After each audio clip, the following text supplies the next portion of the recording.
Now, this next question comes from my wife, who is at home looking after our 5-year-old. But she has a question she submitted to me via email this afternoon saying that I can't ask it in person, so you'll have to ask it from the floor.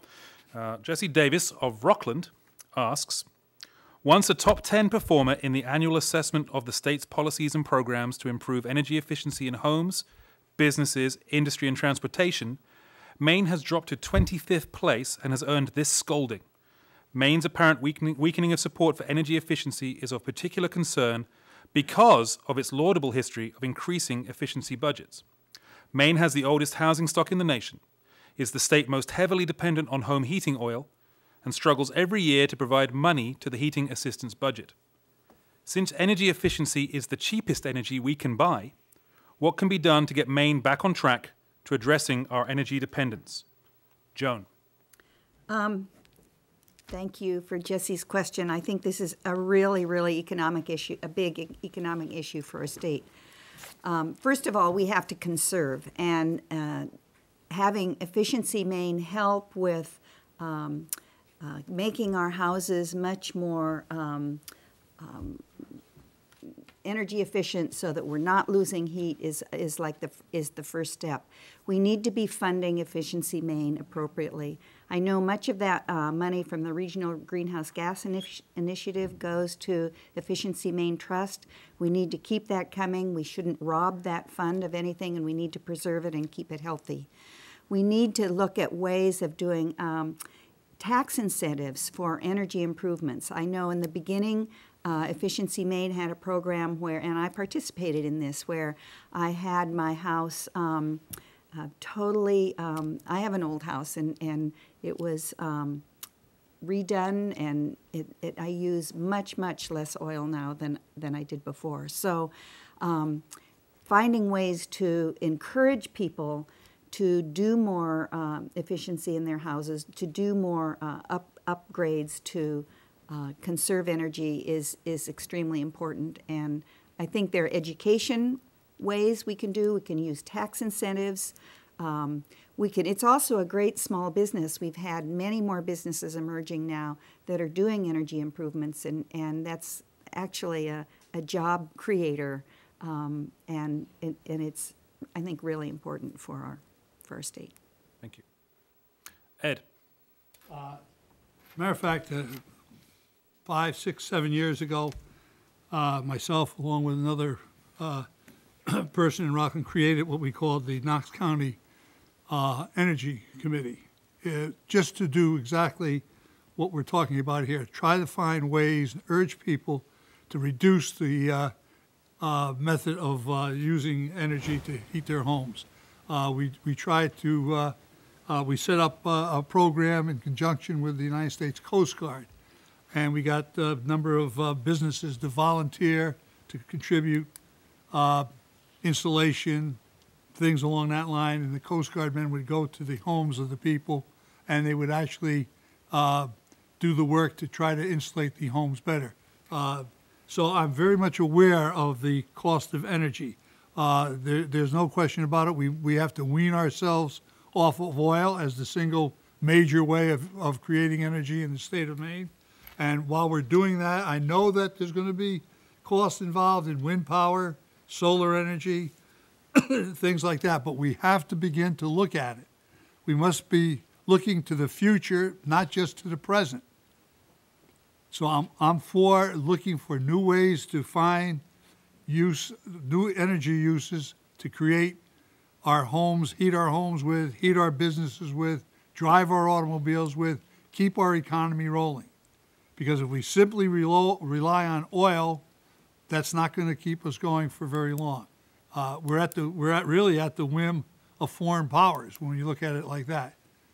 So I am definitely in favor of having new methods of energy created. I know it's going to be possibly costly, but I think we have to do it. Great. Chris. Energy is one of the greatest questions that the state of Maine faces. There's no question about that. And we pay among the highest costs of energy in the United States. The Northeast is expensive. Maine is fortunate because in the sense that our electricity costs here are slightly lower than many of our neighboring states, but the efficient delivery of energy is a challenge for us. Natural gas, I think, is one of the answers that is going to come here to the Mid-Coast. There's a private company interested in connecting with the natural gas line that comes down through Maine. Over in Chelsea, they want to hook up. They're going to run up the Kennebec River and in the Kennebec Valley, and they also want to come down Route 17 and provide natural gas to this region. Critically important and an opportunity for some terrific savings. Joan's absolutely right. Our best dollars spent are on energy efficiency and conservation. In fact, if you insulate your home, you fill the cracks and so on, that basically is generally about the cost of buying oil at $1.50 a gallon. A heck of a lot less than the price today when you're buying it from the oil man. The Efficiency Maine Trust program, I think, has worked rather well and continues to. I'm not sure that we've got additional dollars that we can put in there because those are dollars that come out of ratepayers' bills, and it does provide a challenge, I think, for our energy-dependent businesses to be effective if they're paying a high price. Something I've been working on is with a company down in Connecticut that is interested in bringing small hydropower to our existing dams here in Maine. This would be locally produced and then locally distributed at a competitive cost, less than 10 cents a kilowatt hour. Competitive cost, they'll install these in existing dams, and fish passage is safe through these turbines. They're in use in England and very effective. I think that distributed power, locally distributed, is low cost and very, very efficient and effective. Thank you. Carol. Well, not only do high energy costs hurt us personally in our homes, but also they affect businesses. Our old housing stock just contributes to heat just pouring out of the seams. So it's important that we balance the cost of upgrading these houses with the idea of energy efficiency. So education is important, utilizing state programs like Efficiency Maine, and then also broadening our dependency on foreign oil. As Chris mentioned, this gentleman who has the idea about the hydropower, it's very exciting and fascinating. In addition to that, the tidal power. There's a turbine that is being explored further up the coast. This gas pipeline that's coming our way. That's so exciting. Pellet stoves, solar power, wind power. We have a lot of opportunity to diversify our heating stock. In addition to that, it's a great potential for job creation. Imagine if we can get these hydro programs working, the gas pipeline, the tidal work going, another way to keep young people here and create jobs. And finally, you can have local companies come to your house and do an efficiency survey. And some of them will do it at no cost, hoping that you might contract with them. Others do charge you a fee. But they will come and go top to bottom, inside and out, and give you a great map of where you might be able to save. Now, if you can't do it all at once, maybe do a little bit at a time. But every little bit helps. Thank you. We're at the point now where we have our last question of the evening, and Mr. Peace, I have to disappoint you because I have a wonderful question from Frank Bean, which I think we need to ask, but I think you'll be pleased when you hear it. Our last question for the evening, before we get to our final statements, comes from Frank Bean of Camden, and is, what is the issue which would be most important to you if elected or re-elected, and what do you think you bring to resolving this issue? And we start with Ed. I think one of the big issues that Maine faces, and there are many, believe me, we can talk about fishing, we could talk about a number of things, but I think one of the problems, one of the issues that I would like to see really worked on is transportation in the state of Maine. It's very important because it connects Maine, first of all, to the other states, but it connects Maine to each other.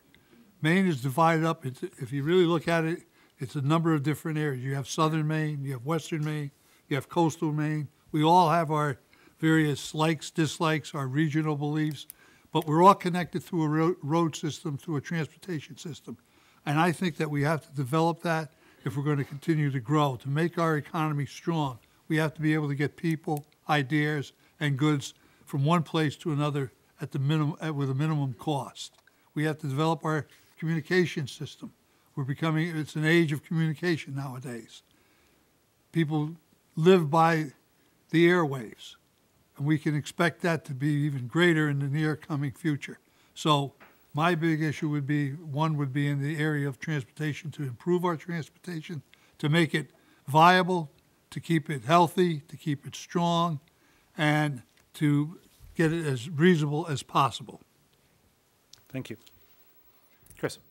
We want a strong economy here in Maine, and we want families to be able to stay here, to live here, and to thrive here. This is probably the most beautiful place on the face of the earth. I think we all agree. That's why we're here. And so I think we've got terrific opportunities to attract and retain the businesses that we have. The way we're going to do that is through innovation. And frankly, innovation is going to require some public investment in order to be successful. That public investment comes in the form of research and development, through our university system partnering with our private businesses and taking what has been done traditionally, our traditional industries, and innovating so that they can have unique niches in the 21st century. I'll give you an example. Tex-Tech Industries over in Monmouth. They're the largest manufacturer of tennis ball covers in the world. About 95% of the tennis ball covers in the world are made at Tex-Tech. Now, what does that have to do with Maine? Well, it has a lot to do with Maine, because they were a traditional textile company that would have long since gone out of business, as most textile businesses did here in Maine, but they adapted and innovated. They're now moving in another direction. They're creating products for the defense industry and products for the public safety industry. So firefighters and police officers can wear clothes that Tex-Tech have developed using 21st century materials in a new way. It's that kind of innovation that is going to advance the state of Maine, advance our economy, and it only comes with a partnership through our innovators, through our businesses, and through the university system. So I think that's probably as important as anything that we can do to protect the life that we all want to live here, where we have a clean environment, where we value our small communities, but we have a chance to make a terrific living. Carol. Well, to sort of piggyback on what Chris was saying, having strong families is important, and the way to support those families is to make sure that there is jobs for them. There are jobs for them. So workforce development for me is a priority. I've actually started working on this. I'm on the board of directors for the Chamber of Commerce, and one of my committees is the Workforce Development Committee. And we have been having conversations with business owners in the area about this gap, this disconnect between the skills of the workforce and the jobs that are being offered. I had a conversation a couple of weeks ago with Steve Bowen, the Commissioner of Education, and brought this to his attention. And he said, this is very interesting, that he was looking to break down the silos of government. So we have the Department of Education in a silo, we have Department of Health and Human Services in a silo, and we have Department of Labor in a silo. And they work on workforce development in each of their silos, yet they're not cross-connecting. And he said to me, I'd like to find a place where all of those organizations are in one place. And I said, Steve, Breakwater Marketplace has that. But I'm serious. I mean, it's like fortuitous that this happens. I promise. But it's true. And we have Department of Health and Human Service. We have Department of Labor. We have the University College. We have child development services. We haven't talked about the pre-K crowd and the importance of educating our youngest citizens. But right now we have an immediate need. So with my experience on the Board of Directors, Chamber of Commerce, committee on this, the in-place infrastructure of these organizations in my building, I'm really excited to be working on making this collaboration happen and the potential for what we could do for the folks in the Mid-Coast area and the state.